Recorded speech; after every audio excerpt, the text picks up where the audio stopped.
سلام علیکم، چطورید؟ کانال یوتیوب سبا حسین دوباره فعال شد. از این به بعد اینجا قراره با هم دیگه چیزی یاد بگیریم.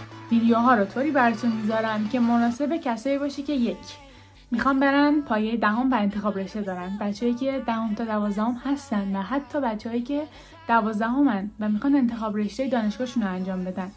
و همچنین بچه‌ای که مثل خود من الان دانشجو هستن، مخصوصا رشته‌های هنری و معماری. برای شروع قراره با هم دیگه داستان انتخاب رشته من و اینکه چی شد اصلا من وارد معماری شدم رو با هم دیگه بشنویم.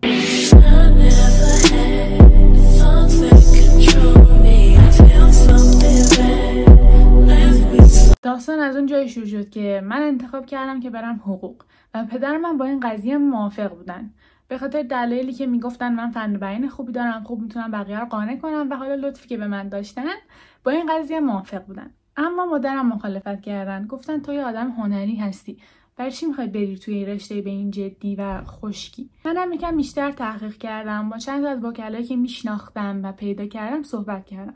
دیدم این رشته اونقدری که فکر میکردمم به درد من نمیخوره. حالا چیزی که من توی سریالا دیده بودم و از دور دیده بودم یکم متفاوت بود با اون چیزی که واقعا داخل اون رشته میگذشت. پس شروع کردم تحقیق کردم در مورد رشته‌های هنری و هنرستان. یکی رشته‌ها رو به دلایلی که اینو دوست ندارم، این یکی رشته مناسب من نیست، این یکی اصلا جدی نیست، این یکی اونجوری رد کردم تا رسیدم به معماری.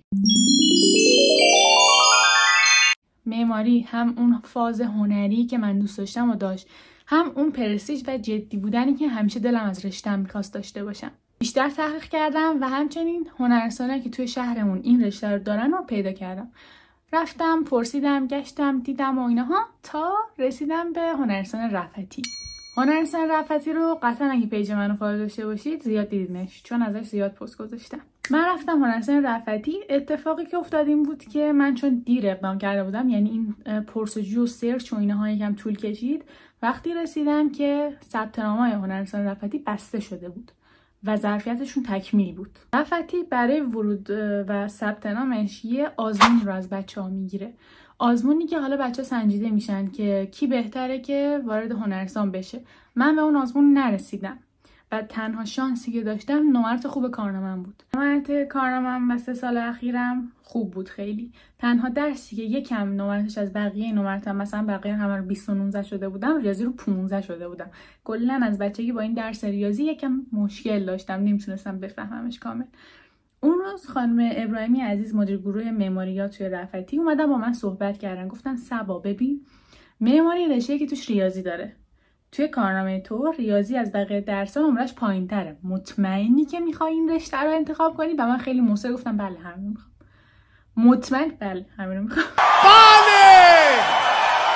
بله اینجوری شد که با نمرات خوبی که داشتم و یکم اینکه آره دیگه من میخوام و نمراتم بالا و شیرین زبونی و پیگیری و اینا، تونستم بدون آزمون توی رفعتی ثبت نام بشم.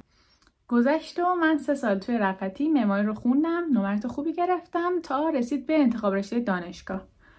این که چی شد که من از معماری پشیمون شدم و برای دانشگاه رشته‌مو داشتم عوض می‌کردم، حتی رشته جایگزین رو هم پیدا کرده بودم و کاملا از معماری زده شده بودم و توی ویدیو بعدی بهتون میگم. کلا پروسه ورود به دانشگاه، اینکه چه دانشگاهی رفتم، با کنکور، بی کنکور، کارشناسی، همه این پروسه رو توی ویدیو بعدی بهتون میگم. پس همین الان سابسکرایب کنید تا ویدیو بعدی رو از دست ندید. لایک و کامنتتون هم باعث دلگرمی من میشه. توی ویدیو بعدی میبینمتون.